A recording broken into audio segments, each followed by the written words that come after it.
An 80-year-old man walks to his mailbox every morning, waves to neighbors, fixes their appliances, attends church on Sundays. For 45 years, no one suspects he's hiding the darkest secret in Alabama history, until a routine patrol in October 2019 changes everything.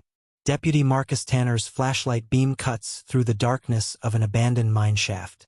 Something's wrong with one of the walls. It looks newer, deliberately constructed. Between the rocks he sees fabric, weathered, discolored, but unmistakably human-made.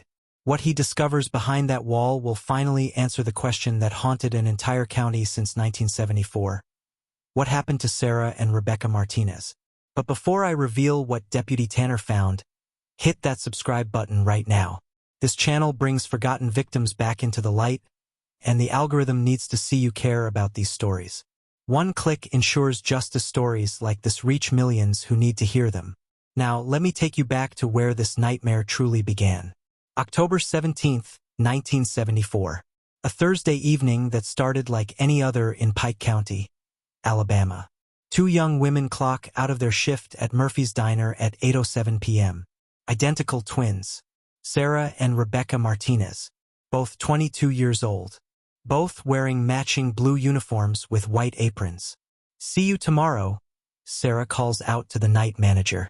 They would never be seen alive again. The 12-minute walk home should have been routine. They'd made it hundreds of times. Well-lit streets, familiar faces, a safe community where doors stayed unlocked and children played outside until dark. But somewhere between Henderson's pharmacy and their family home on Pine Street, something went terribly, impossibly wrong. By midnight, their parents reported them missing. By morning, an entire community was searching. Within 72 hours, the FBI had joined the investigation. And then, nothing. No bodies, no evidence, no answers. Just two empty chairs at every family dinner for the next 45 years. Here's what makes this case absolutely chilling. The person responsible didn't just murder two innocent women. They walked among the community for decades, attended vigils for the missing twins, looked their grieving parents in the eye, even helped search for bodies they knew would never be found. The killer was hiding in plain sight, and nobody suspected a thing. Let me show you how this happened. Pike County in 1974 wasn't prepared for this. A rural Alabama community of 25,000 people where the biggest crimes were drunk driving and property disputes. The sheriff's department had 11 deputies total. Their investigative experience was minimal. Their forensic capabilities were almost non-existent. When Sarah and Rebecca vanished, investigators were overwhelmed immediately. The Martinez family was relatively new to the area. Robert Martinez had moved his wife Maria and 4 children from Arizona to Alabama in 1965, taking a foreman position at the Blackwood coal mine. As one of the few Hispanic families in Pike County, the Martinez family stood out. But they were respected, hardworking. Robert was known for putting safety above production quotas. The twins were beloved at Murphy's Diner, where their warm smiles and excellent service made them customer favorites. Sarah, the older twin by 7 minutes, dreamed of becoming a nurse. She was methodical, planner, always thinking 3 steps ahead. Her silver locket with the initials SM never left her neck. Rebecca, Becca to friends, was the outgoing one. She played guitar at church gatherings and talked constantly about moving to Nashville to pursue music. Her infectious laugh could fill a room. Those girls were inseparable, former diner manager Donna Wilkins recalled decades later. They shared everything. A car, shifts, dreams. I never imagined one would exist without the other. The last confirmed sighting came from Judith Abernathy, a clerk at Henderson's pharmacy. The twins stopped in around 8:30 p.m. to buy a birthday card for their mother. They seemed happy, normal. Sarah asked specifically for cards with roses, their mother's favorite flower. Then they walked out the door and vanished into the autumn darkness. What investigators discovered in those first crucial hours should have broken the case wide open. But the limitations of 1970s forensic science and a series of critical mistakes let a killer slip through their fingers. 3 separate witnesses reported seeing a blue pickup truck idling near Henderson's pharmacy that night. Mid-1960s Ford. Dented right fender. Partial license plate visible. Numbers 7 and 4. Within days, investigators identified the truck's owner. James Whitley, a 42-year-old mechanic who worked 2 blocks from Murphy's Diner. He admitted being in the area that evening but claimed engine trouble. Said he was home by 9 p.m. His wife confirmed it. Case closed on that lead. But here's what investigators missed. And this oversight would cost the Martinez family 45 years of answers. They never verified the alibi thoroughly, never searched the vehicle, never questioned why a mechanic with engine trouble wouldn't have fixed it immediately. The investigation moved on to other suspects while the real killer breathed a sigh of relief. Wait, before I reveal who that killer was, take 5 seconds to hit the like button. Tells YouTube this story matters. That cold cases deserve attention. That victims deserve to be remembered. Your click literally determines whether this reaches 10,000 people or 10 million. The initial investigation generated multiple persons of interest. Each seemed more promising than the last. Each ultimately led nowhere. Victor Ramirez, a distant cousin who'd visited from Arizona 2 weeks before the disappearance. He'd allegedly made romantic advances towards Sarah, which she'd rejected. But time cards showed he'd returned to Phoenix 3 days before the twins vanished. Thomas Blackwell, owner of Blackwell Mining Company where Robert Martinez worked. Anonymous tips claimed he'd argued with Robert about safety concerns the week before. But Blackwell had an ironclad alibi. A business dinner in Birmingham with multiple witnesses. Daniel Cooper, Rebecca's ex-boyfriend. Their relationship had ended badly 6 months earlier. He had no alibi. But he cooperated fully with investigators and passed a polygraph test. None of them were responsible. The real killer had been interviewed briefly as part of routine questioning of mine employees. Nothing about him raised suspicions. His wife provided an alibi. He seemed ordinary, unremarkable, forgettable. His name was Howard Keller, and he would remain free for 45 years. The investigation stalled within weeks. The December 1974 bank robbery in neighboring Harmon County, the largest heist in Alabama history, diverted law enforcement resources. The Martinez case quietly moved from active investigation to cold case status. Search parties disbanded. Media coverage faded. The twins' missing posters yellowed and curled at store windows. But for Robert and Maria Martinez, time stopped on October 17, 1974. Robert transformed their garage into an investigation command center. Maps covered the walls. Red pins marking searched locations. Blue pins for reported sightings. Yellow pins for areas still unexplored. He taught himself investigation techniques, conducted his own interviews, followed leads the police had abandoned. He slept maybe 4 hours a night. By 1976, his hair had turned completely gray. By 1980, stress had given him a heart condition. Maria Martinez turned to faith. She attended daily mass, lighting candles for her daughters. Each evening at 8:45 p.m., the time the twins should have arrived home, she set 2 places at the dinner table. Plates of food that would remain untouched until morning. She kept their bedroom exactly as they'd left it. Clothes in the closet, books on the shelves. Fresh sheets changed weekly. For 45 years, she refused to say her daughters were dead. Only missing, only away. Their younger children, Miguel and Lucia, aged 15 and 12 when their sisters disappeared, essentially lost their parents too. Robert was physically absent, always searching. Maria was emotionally absent, lost in grief and impossible hope. Drop your location in the comments. Where are you watching from? This story has reached viewers in 47 countries. Every comment helps the algorithm push this to more people who need to hear it. The decades passed with agonizing slowness for the Martinez family. Pike County transformed around them. The sleepy rural community gave way to suburban sprawl. Murphy's Diner closed in 1986. Henderson's Pharmacy was absorbed by a national chain. The Blackwell Mining Company ceased operations in 1983. Its tunnels sealed and abandoned. Every few years, renewed media attention on anniversaries would generate new tips. Most led nowhere. Some seemed promising before evaporating. In 1979, a new sheriff reviewed the case and identified a former carnival worker with a history of violence. He died in a Georgia prison fight before investigators could question him. In 1984, FBI profilers created a psychological assessment suggesting the perpetrator was likely local, someone familiar with the area who had specifically targeted the sisters rather than committing a crime of opportunity.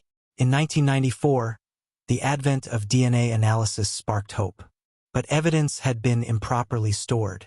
Most samples were degraded beyond usefulness. In 2008, construction workers discovered human remains that might have been the twins. For 3 agonizing days, the Martinez family waited. The bones turned out to be Native American remains dating back centuries. Each false lead reopened wounds. Each dead end deepened despair. Howard Keller watched it all unfold.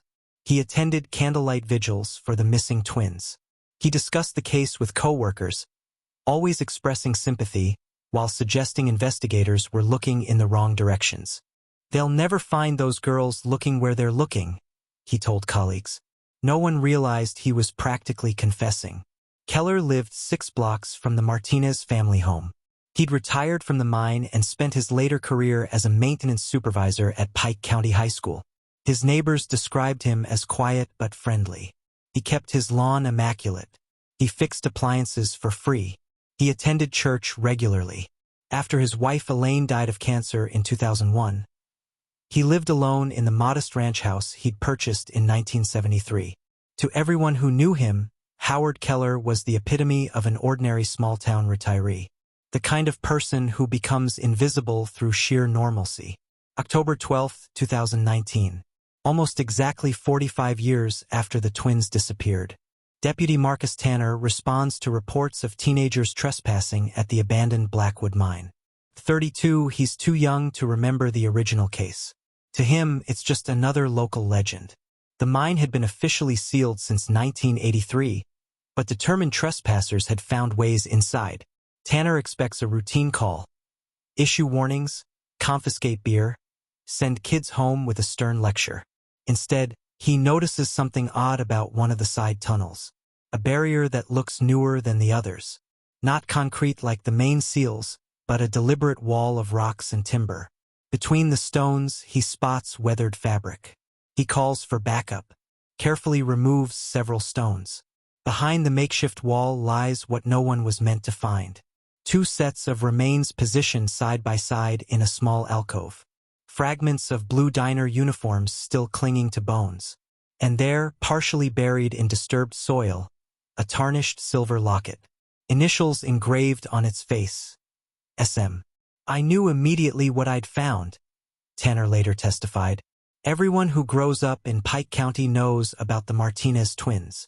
If the story is gripping you, subscribe right now. We're at the turning point. Everything is about to change for the Martinez family. And you need to see how this ends." The discovery scene was immediately secured. Multiple agencies descended: Pike County Sheriff's Department, Alabama Bureau of Investigation (FBI). Forensic anthropologists from the University of Alabama supervised the meticulous excavation. Recovering the remains required structural engineers to reinforce unstable tunnels. Every bone, every fabric fragment, every potential piece of evidence was documented before removal. DNA analysis confirmed what the silver locket suggested. These were Sarah and Rebecca Martinez. But the forensic examination revealed something more critical.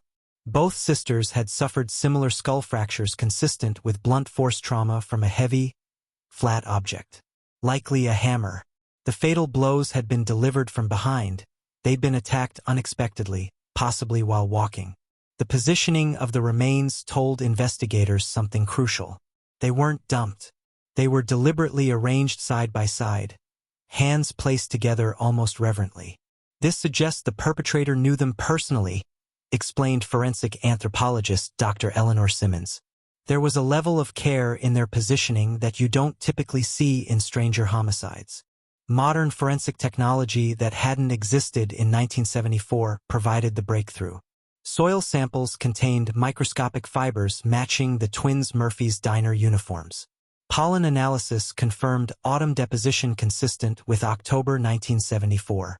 But most significantly, soil samples contained traces of a specific industrial lubricant used exclusively by Blackwell Mining in the 1970s.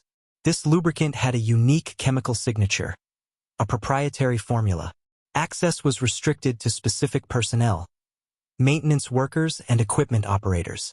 Cross-referencing employment records from 1974 with the original investigation's persons of interest produced a name that had appeared only peripherally in initial case files.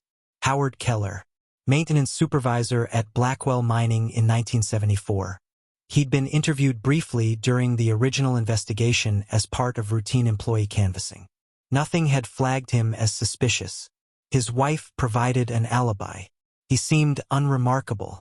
But modern database searches revealed what 1974 investigators couldn't have known. Keller had been questioned about a young woman's disappearance in Tennessee in 1969, never charged. Arrested for assault in Mississippi in 1971. Charges dropped when the victim refused to testify. Former Murphy's Diner employees, re-interviewed in 2019, recalled Keller as a regular customer who showed particular interest in Sarah Martinez. He asked about her schedule, tried to engage her in conversation. Attention she politely but firmly rebuffed. The picture emerged. A man with a fixation on Sarah. When she rejected his advances, that rejection triggered violence. The arrest came at dawn on October 25, 2019. Tactical teams surrounded Keller's home. The 80-year-old emerged in his bathrobe, hands raised as officers in tactical gear secured him.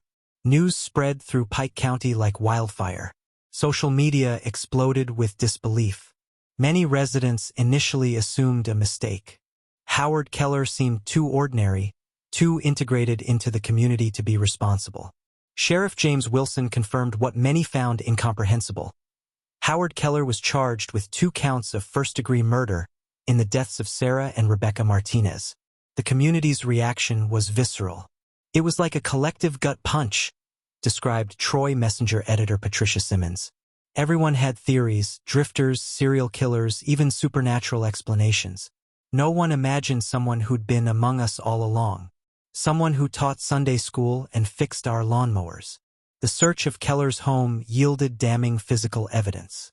In a locked metal box in his garage, a silver charm matching Sarah's locket design, with DNA-confirmed blood residue. A blue hair ribbon containing strands matching Rebecca's DNA profile. A stolen Blackwell Mining maintenance log documenting the tunnel sealing in March 1974, annotated with calculations suggesting Keller had identified this hiding place months before the murders. But the most devastating evidence came from Keller's deceased wife, Elaine. Journals hidden in the attic revealed decades of domestic abuse documentation. Elaine had lived in fear of her husband. Most critically, entries spanning decades documented his unexplained absence on the night of October 17, 1974. She had lied to investigators out of fear. "I carry the weight of my silence," she wrote in a 2000 entry shortly before her cancer diagnosis. "2 young women are gone because I was too afraid to speak. Their mother waits by the window while I live with the monster who took her daughters." Elaine never found courage to come forward during her lifetime, but her hidden writings became crucial evidence after her death. Share this video right now. This is the kind of story people need to see. Real justice. Real closure after unimaginable delay. Every share honors Sarah and Rebecca Martinez. Perhaps the most irrefutable evidence came from technology applied to decades-old physical evidence.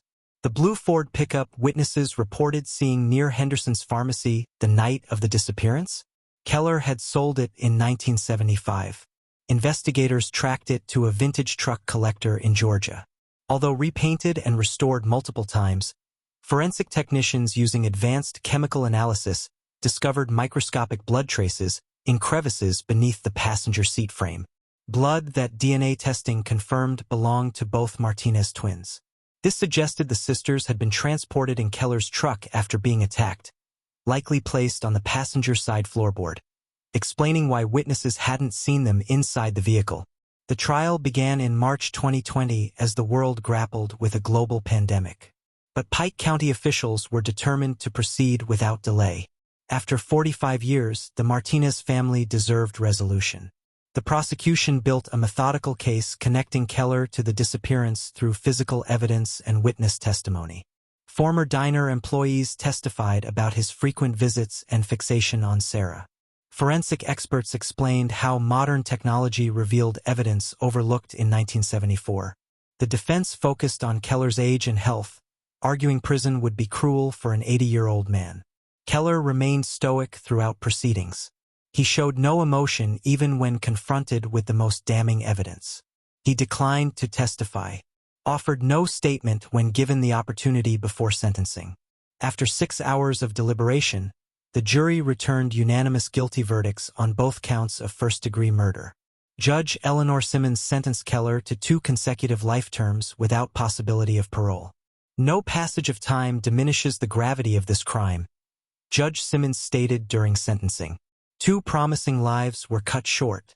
A family was shattered. A community lost its sense of security.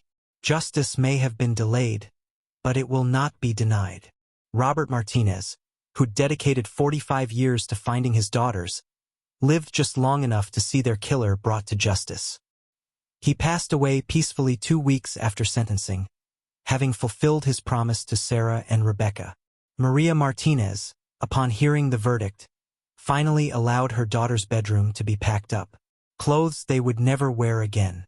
Books they would never finish. Dreams they would never fulfill. All carefully preserved for 45 years, donated to a women's shelter in Troy. She kept only treasured photographs and Rebecca's guitar, which now hangs on her living room wall. Miguel and Lucia Martinez established a foundation in their sisters' names, dedicated to supporting cold case investigations across Alabama. The foundation provides grants for advanced forensic testing and specialized training for rural law enforcement agencies. The Martinez case has become a template for cold case investigations nationwide.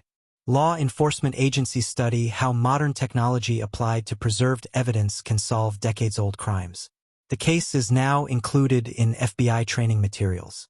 In Pike County, the case transformed community awareness. A volunteer citizens group now works with local police maintaining a database of unsolved crimes. Annual training sessions teach residents to be more observant neighbors. The high school curriculum includes units on community safety and reporting suspicious behavior, regardless of who's involved. Howard Keller died in prison in January 2022. He never expressed remorse, never offered explanation, never provided the Martinez family with answers to lingering questions. But even in his silence, justice was served. Before you go, I need you to do 3 things. First, subscribe to this channel. We're bringing forgotten victims back into the light, and every subscriber ensures these stories reach more people. Second, hit the like button. It literally determines whether YouTube shows this to 10,000 people or 10 million. Third, drop a comment. Tell me, what cold case do you think deserves more attention? Every unsolved case represents a family still waiting for answers, still hoping for the closure that finally came to the Martinez family after 45 years of searching. Sarah and Rebecca Martinez were 22 years old when their lives were stolen. They had dreams, plans, futures stolen by someone they probably never suspected was dangerous. For 45 years, their killer walked free, attended their vigils, lived among the community he'd traumatized. But Deputy Marcus Tanner's flashlight beam in that abandoned mine shaft finally brought them home. Justice delayed is not justice denied. Sometimes it just takes 45 years, advances in forensic science, and one deputy who noticed something didn't look right. This is why we tell these stories. This is why your engagement matters. This is why victims deserve to be remembered. Share this video. Honor Sarah and Rebecca Martinez. And never stop demanding answers for those still waiting.